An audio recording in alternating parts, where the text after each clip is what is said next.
Nous continuons avec grand C, les anomalies de la vision des couleurs, et vous avez donc travaillé dans votre TP sur le daltonisme.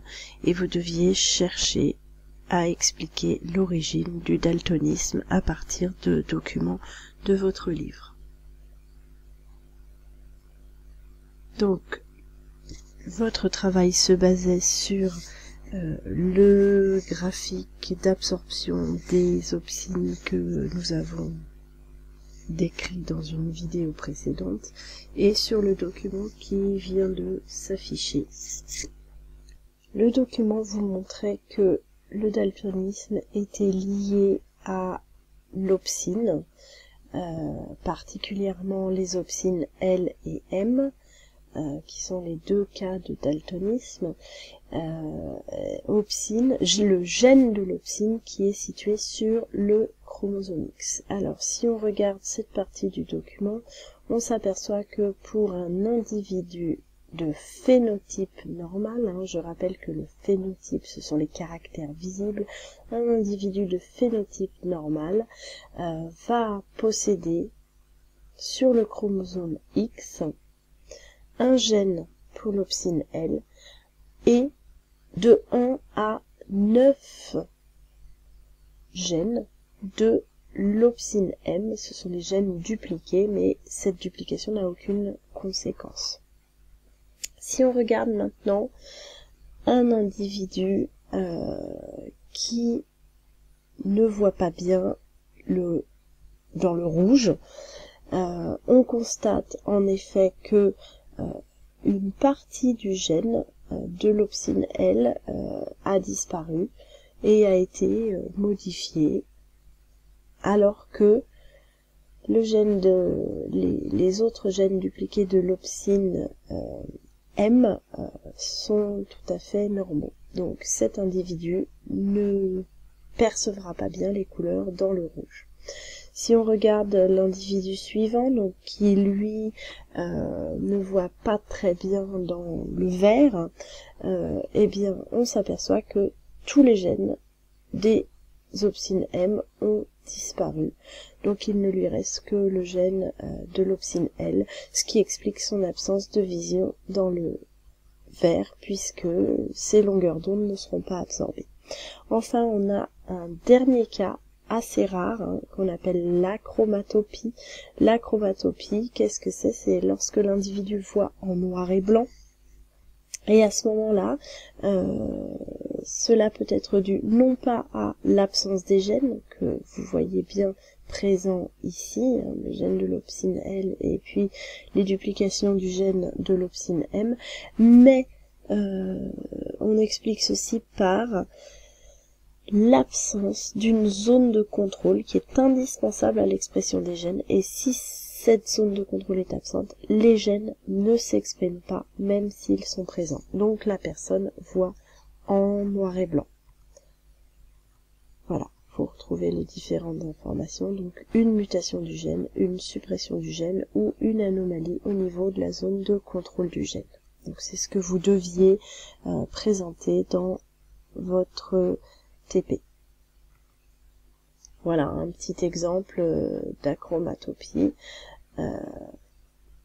Donc assez rare, puisque cela touche un individu sur 33 000.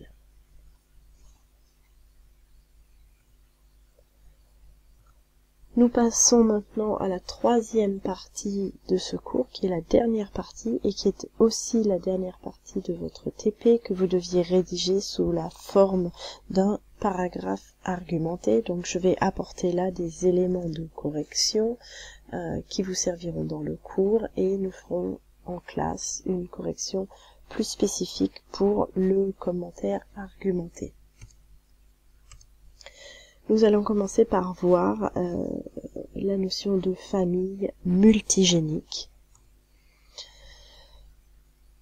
Si nous continuons donc avec les gènes des trois opsines, nous voyons que deux des trois opsines, comme on l'a vu précédemment pour le daltonisme, deux des trois opsines sont situées sur le chromosome X, le gène de l'opsine M, qui permet de voir dans le vert, et le gène de l'opsine L, qui permet de voir dans le rouge.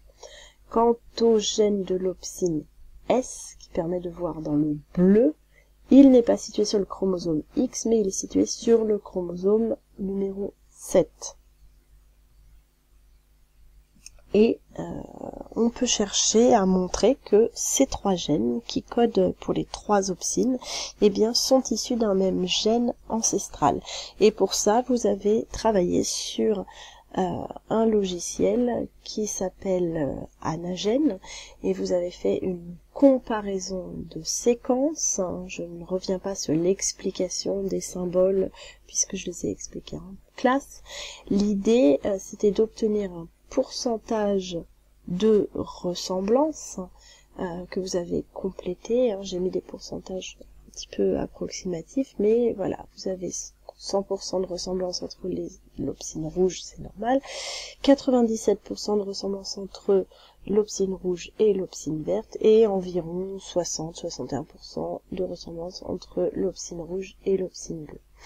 Or, la donnée qu'il fallait voir, c'était dans le texte que vous aviez, c'est que les scientifiques considèrent qu'une similitude supérieure à 20% n'est pas due au hasard et indique une origine commune de ces gènes. Ce qui signifie donc que ces gènes dérivent tous du même gène, d'une forme ancestrale d'un gène, et qu'il est arrivé des événements à ces gènes, événements qui sont présentés ici, une duplication, des mutations, voire des translocations, qui permettent du gène ancestral d'arriver à différents gènes qui constituent une famille multigénique. Alors, si on regarde l'histoire évolutive justement de la famille de gènes des opsines, on a vu l'opsine verte, l'opsine rouge qui se ressemblent beaucoup, sont donc plus proches l'une de l'autre et surtout plus proches que l'opsine bleue, et on a ici le gène ancestral. Vous deviez réfléchir à un schéma de modification de ce gène ancestral qui permettait d'arriver à cette famille multigénique. Et vous aviez pour ça un document qui vous présentait, vous, différents événements, donc les duplications, les translocations. Donc si on part du gène ancestral, on a d'abord eu une duplication, donc qui nous a permis d'avoir deux gènes. Puis, ces deux gènes se sont transposés, c'est-à-dire que l'un est resté sur le chromosome et l'autre est parti sur un autre chromosome. Nous nous sommes donc retrouvés avec deux gènes situés sur deux chromosomes. Ces deux gènes ont ensuite subi des mutations.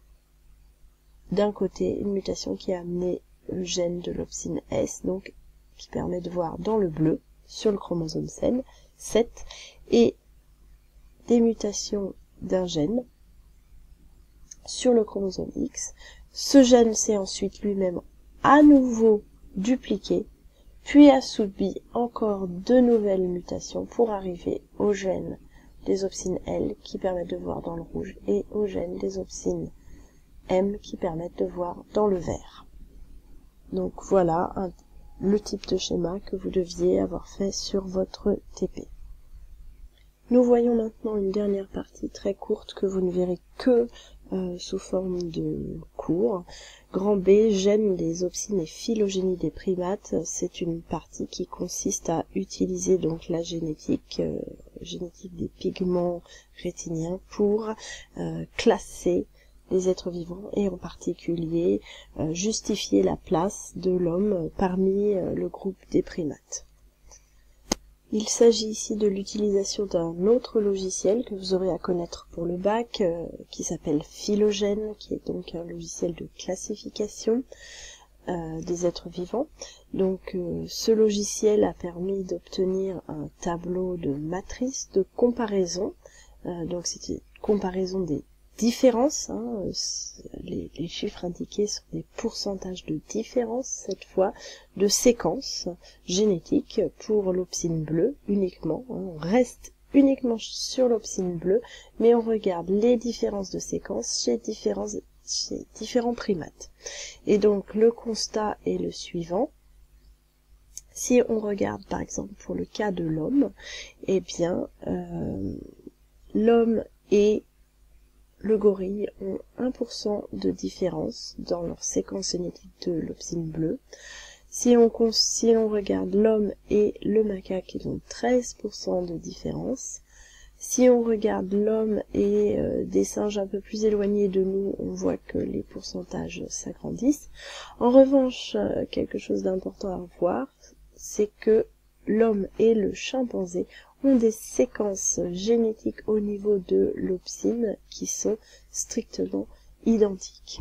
Donc, ce type de tableau et de pourcentage permet d'obtenir des arbres d'évolution où l'on peut replacer les différents êtres vivants en partant du principe que deux espèces ont un ancêtre commun, d'autant plus récent que les différences sont faibles.